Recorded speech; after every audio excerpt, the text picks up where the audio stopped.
two beliefs. One, that something in our life needs change. And two, that we are at least potentially capable of changing that thing in our life that needs to change.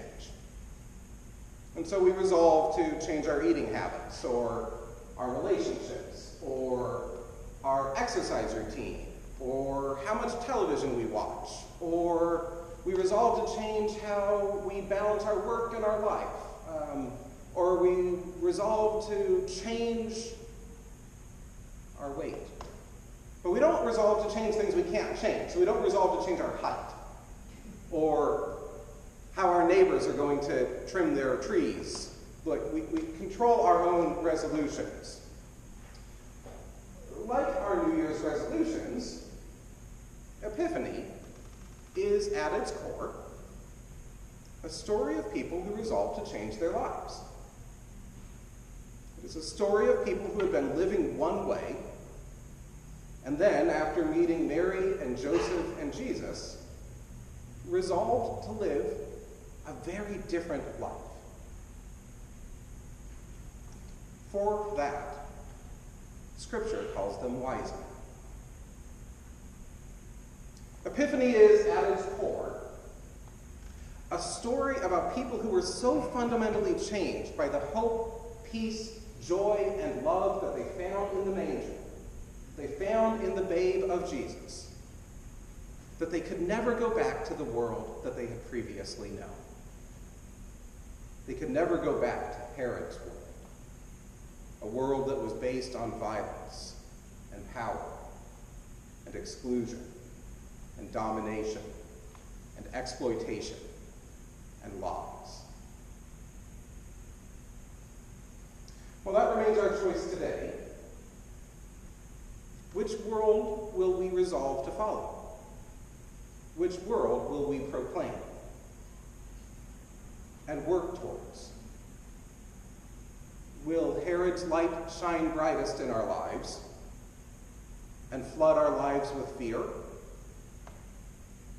Or will we, like the wise men, be so fundamentally changed by our encounter with Jesus that we will simply bypass Herod, take a new path home, and resolve to fearlessly live and love as Jesus did?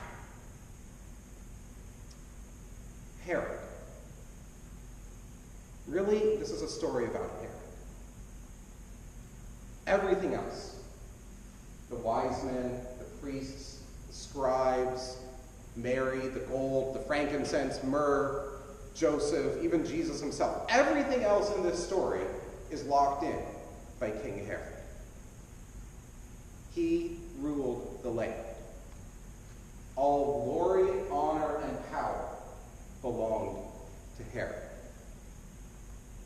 The first words of our story are, "in the time of King Herod." Back then, everyone would have known what that meant. It was sort of a shorthand. We have to work to get at this just a little bit, but they would have known exactly what someone meant when they said, "in the time of King Herod."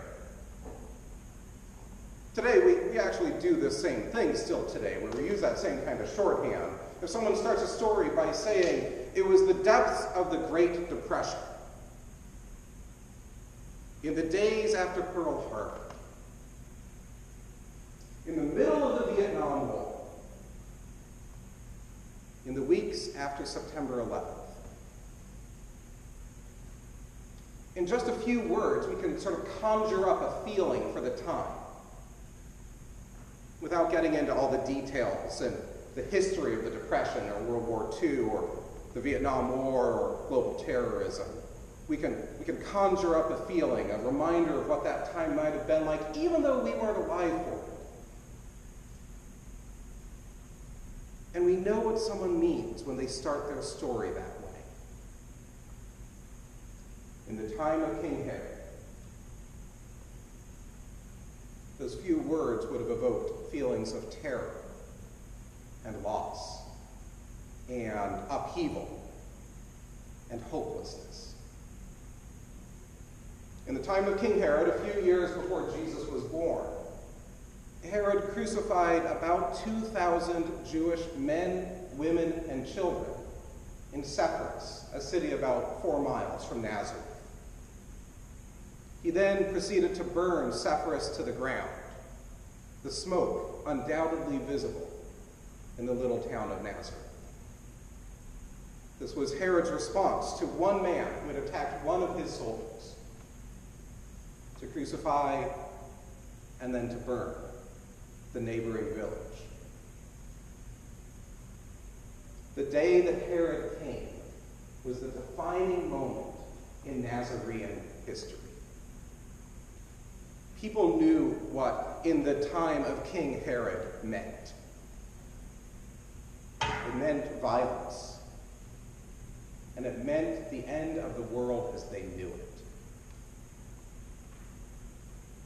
In the time of King Herod, countless people were enslaved and forced by Rome to build new cities, new seaports, new monuments, and other edifices, including the Jerusalem temple itself. Herod's love for expensive, ambitious, vain building projects was the only thing that came close to his love for violence. In the time of King Herod, new economic policies were implemented to pay for these building projects. And these economic changes destroyed the lives of the fishermen, farmers, and carpenters who we hear from in the Gospels. A way of life. The social fabric of the Jewish world collapsed.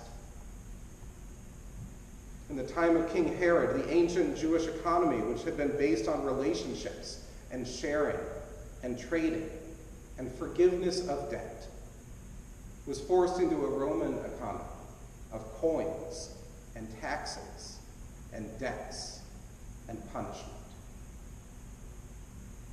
In the time of King Herod, the king of the Jews, the world of the Jewish people fell apart. The situation was hopeless. The most powerful man in their land was ambitious, cruel, paranoid, vain, and ruthless. That's the first part of the first verse of the story of the Epiphany.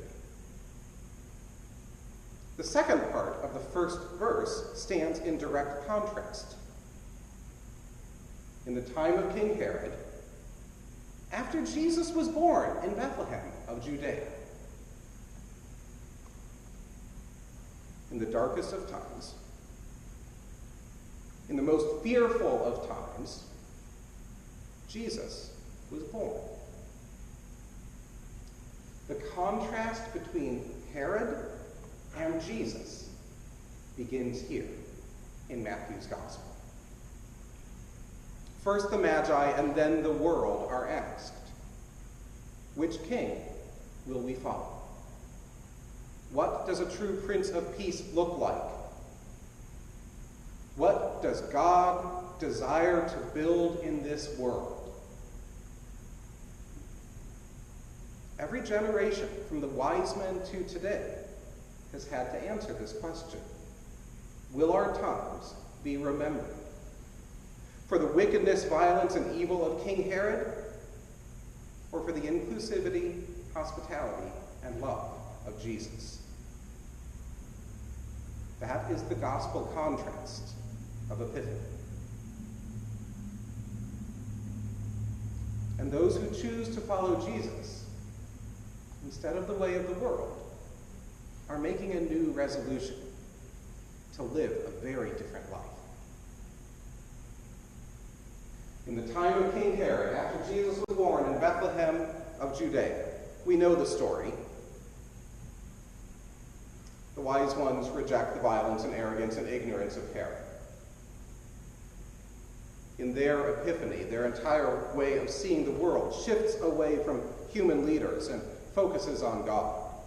In their epiphany, a star leads them there, but a dream leads them home. Still, they first came to Herod. he was the duly chosen king. Caesar himself had decreed that Herod was to be called the King of the Jews. This was his land. He decided who would be allowed in, who would be kept out, and everything in between. And the wise men, being products of Herod's world, knowing how things worked and how to get things done, they went to Herod first. They were seeking the newborn King of the Jews, which they presumed meant that Herod had had a son.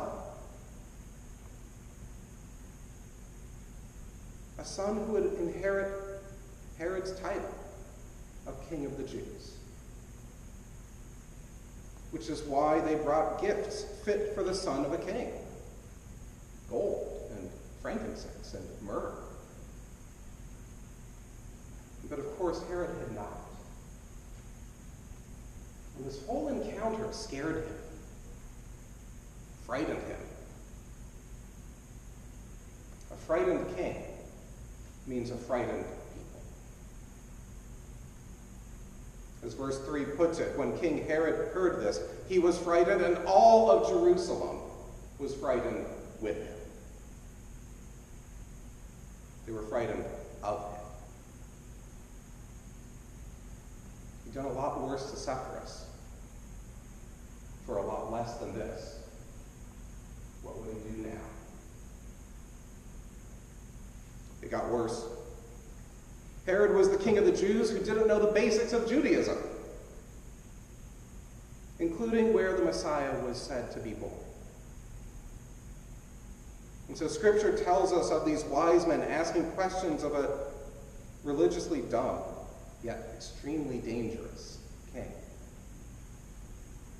And the people were fearful because anytime Herod's ignorance was exposed, he had lashed out in violence, or with some new, massive, impractical building project, which they would pay for in blood and in coin.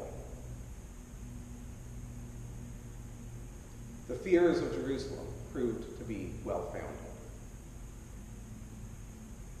The only quote we have in all of Scripture from King Herod is what he says to the wise men. Go and search diligently for the child, and when you have found him, bring me word, so that I may also go and pay him homage. That was classic Herod. Ordering people around, forcing them to do work for him, and lying to them.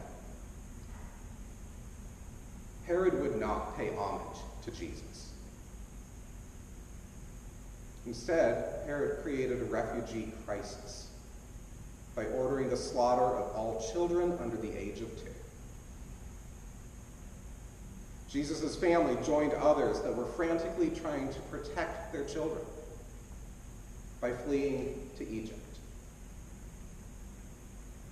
Herod's fear and rage had left families shattered and destroyed and crying from the promised land to the border with Egypt and into Egypt itself. As verse 18 says, a voice was heard in Ramah, wailing and loud lamentation, Rachel weeping for her children. The few that made it into Egypt, including Mary, Joseph, and Jesus, were forced to stay there until Herod himself died. The wise men knew that Herod was a liar. So the gifts that they had brought for Herod Jr., they instead presented to Jesus and entrusted to Mary and Joseph. Church tradition has long taught that it was those gifts, the gold, the frankincense, the myrrh, which gave Mary and Joseph just enough to survive their years as refugees.